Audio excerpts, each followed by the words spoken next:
இந்த பச்சாபால் என்கிற ஒரு பெண் ஸ்தானம் பண்ணுவதற்காக அவள் ஸ்தானம் பண்ணி கொண்டிருந்தாள். இதை பார்த்த தாவீது தன்னுடைய ஆட்களை அனுப்பி, நீ போய் அந்த பச்சபாலை அழைத்து கொண்டு வா என்று சொல்லி கேட்கும் பொழுது பச்சபால் வந்தாள். பச்சபாலை தாவீது பச்சபாலை தனக்கு மனைவியாக கொண்டான்.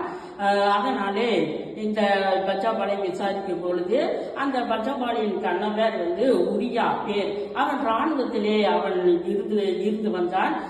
பிறகு இந்த தாவீது ராஜா அந்த இராணுவத்திலே இருந்த அந்த உரியாவை ஆட்களை அனுப்பி அவனை கொன்று போட்டான். பிறகு இந்த பச்சபாலை தனக்கு மனைவியாக கொண்டான். இப்பொழுது அந்த பச்சபாலை மனைவியாக கொண்டதும் இந்த உரியாவை பச்சபாலையினுடைய புருஷன் உரியாவை கொலை செய்யப்பட்டதும் இந்த ரெண்டு பாவத்தை இந்த தாவீது ராஜா செய்தான். அதனாலே பச்சபாலுக்கு பிறக்க முதல் குழந்தை மிகவும் ஒரு செத்து போகிற ஒரு தருவாய் இருந்தது. அப்பொழுதுதான் இந்த தாவீதுக்கு மிகவும் வேதனை, ஐயோ இப்படி ஒரு பாவத்தை நம்ம செஞ்சு விட்டோமே. ஏனென்றால் அந்த தாவீது அந்த உரியாவை ஆட்களை விட்டு உரியாவை கொலை செய்தது அந்த தாவீதின் அந்த கரங்கள் இரத்த கைகளாக இருந்தது. பிறகு இந்த தாவீது இந்த காரியம் நடந்த பின்பு அந்த தாவீதுக்கு ஒரே மனவேதனை.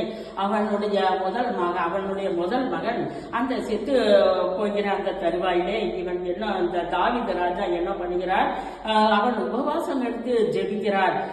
தரையிலே தான் இருந்து தரையிலே உட்கார்ந்து பல நாட்கள் துக்கித்து கர்த்தரை நோக்கி ஜெபம் பண்ணுகிறார். இவனுடைய ஜெபத்தை கேட்டு கர்த்தர் அவனுடைய பாவங்களை மன்னித்தார். பிறகு நாத்தான் மூலமாக தாவீதுக்கு சொல்லுகிறார், தாவீது கிட்ட போய் நீ உன்னுடைய கையினாலே கர்த்தருடைய ஆலயத்தை கட்ட வேண்டாம். உன் இரண்டாவது மகன் தாவீதுக்கு கிடைக்கிறான். அந்த மகன் பேர் தான் சாலமோன். உனக்கு பிறகு இந்த சாலமோனை என்னுடைய ஆலயத்தை கட்ட வேண்டும் என்று சொல்லி கர்த்தர் நாத்தான் தீர்க்கதரிசியின் மூலமாக எச்சரிக்கப்பட்டார். அதற்கு முன்பதாக தாவீது கர்த்தருடைய ஆலயத்தை கட்ட வேண்டும் என்று சொல்லி ஒவ்வொரு பொருளாக சேர்த்து கொண்டு வைத்திருந்தான். ஆனாலும் கர்த்தர் அவன் தாவீதின் கையினால் கர்த்தருடைய ஆலயத்தை கட்ட வேண்டாம் என்று சொல்லி நாத்தான் மூலமாக கர்த்தர் எச்சரித்தார். அதன் பிறகு சாலமோன் ராஜாவாக ராஜ்யபாரம் செய்யப்பட்டான். இது ராஜ்யபாரம் செய்யும் பொழுது இந்த சாலமோனுக்கு சிறு வயதிலேயே ராஜ்யபாரம் கொடுக்கப்பட்டது. இந்த சிறு வயதிலே அநேக ஜனங்களுக்கு இவன் நியாயம் விசாரிக்க வேண்டும்.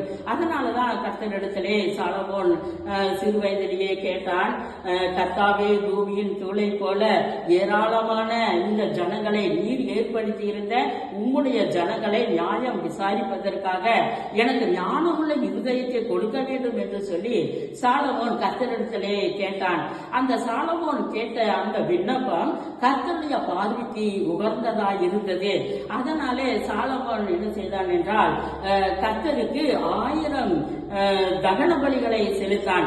அந்த காலத்திலெல்லாம் இயேசு கிறிஸ்து இந்த பூமிக்கு வராதது 1000 வருடங்களுக்கு முன்பதாகவே அப்பொழுதெல்லாம் ஆடுகள், மாடுகள், பல மிருகங்களை தகன பலிகளாக செலுத்துவார்கள். அதே போலதான் சாலமோனும் 1000 தகன பலிகளை செலுத்திக் கொண்டு வந்தான். ஆனால் இயேசு கிறிஸ்து இப்பொழுது இந்த 2000 ஆண்டுகளுக்கு பின்பதாக வந்த பொழுது இப்ப யாரும் தகன பலி செலுத்தக்கூடாது, எல்லாத்துக்கும் அந்த குற்றமற்ற மிருகங்களை நாம் பலி செலுத்தக்கூடாது என்று சொல்லி இயேசுவானவர் பிதாவானவர் தன்னுடைய ஒரே குமாரனாகிய இயேசு கிறிஸ்துவை இந்த பூமிக்கு அனுப்பி அவரே ரத்தம் சிந்தினார். மனிதருடைய பாவங்களுக்காக அவரே சிலுவையை சுமந்து ரத்தம் சிந்தினார். அவர் மரித்தார். மரித்தார், அடக்கம் பண்ணப்பட்டார். மூன்றாவது நாளில் உயிரோடு எழுந்திருந்தார். இப்பொழுதெல்லாம் அப்பொழுது தகன பலி செலுத்தினாங்க. ஆனா இப்பொழுதெல்லாம் இயேசு கிறிஸ்து இந்த உலகத்துக்கு வந்த பொழுது ஸ்தோத்திர பலிகளை 1000 ஸ்தோத்திர பலிகளை செலுத்துகிறான். இன்றும் கூட நமக்கு ஏதாவது ரொம்ப கவலைகளாக இருந்தாலும் நம்ம ஒவ்வொரு நாளும் இல்லைன்னா வாரத்துல 2 நாள் 3 நாள் அப்படியாக நாம் முழங்கால் படிக்கிட்டு இயேசுவானவருக்கு நம்ம ஸ்தோத்திர பலிகள் நாம் செலுத்த வேண்டும். அப்படித்தான் அந்த சாலமோன் நாட்களிலும் அவன் தகன பலி 1000 தகன பலிகளை செலுத்திய போது கர்த்தர் இறங்கி வந்தார். அந்த ஸ்தோத்திர பலிகளை கர்த்தர் ஏற்றுக்கொண்டார். அன்று ராத்திரியிலே சாலமோனுக்கு தரிசனமாகி, நீ கேட்டது உகந்த விண்ணப்பமாய் இருக்கிறது. என்ன என்றால், நீ மற்றவர்களுடைய பிராணனையும் எனக்கு சம்பத்து கொடுக்கணும், ஐஸ்வர்யத்தை கொடுக்கணும், கனத்தை கொடுக்கணும், மகிமை கொடுக்கணும் அப்படின்னு சொல்லி நீ கேட்காதனால நான் ஏற்படுத்தின இந்த ஜனங்களை நியாயம் விசாரிக்கிறதுக்கு எனக்கு ஞானமுள்ள இருதயத்தை கொடுக்க வேண்டும் என்று சொல்லி நீ கேட்டதனாலே நான் உனக்கு ஞானத்தை கொடுத்ததும் இல்லாமல் ஞானத்தோடு கூட ஐஸ்வர்யத்தையும் சம்பத்தையும் கனத்தையும் மகிமையும் நான் உனக்கு கொடுப்பேன் என்று சொல்லி சாலமோனை கர்த்தர் ஆசீர்வதித்தார். எல்லாவற்றையும் ஆண்டவர் சாலமோனுக்கு கேட்டதற்கு மேல ஆண்டவர் சாலமோனுக்கு கொடுத்தார். இந்த சாலமோன் தன்னுடைய கர்த்தருக்கென்று ஒரு ஆலயத்தை கட்டினான்.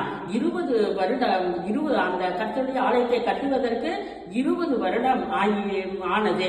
கர்த்தருக்கென்று பார்த்து அது பரிசுத்தமான தேவனுக்கு நாம் பரிசுத்தமான பொருட்களை வைத்து ஆலயம் கட்ட வேண்டும் என்று சொல்லி எருசலேமிலே கர்த்தருக்கென்று ஒரு ஆலயத்தையும் தன்னுடைய ராஜரீகத்துக்கென்று ஒரு அரண்மனையும் சாலமோன் கட்டியிருந்தார் என்று சொல்லி நம்ம இந்த பரிசுத்த வேதாகமத்திலே நாம் பார்க்கிறோம். ஆமென்.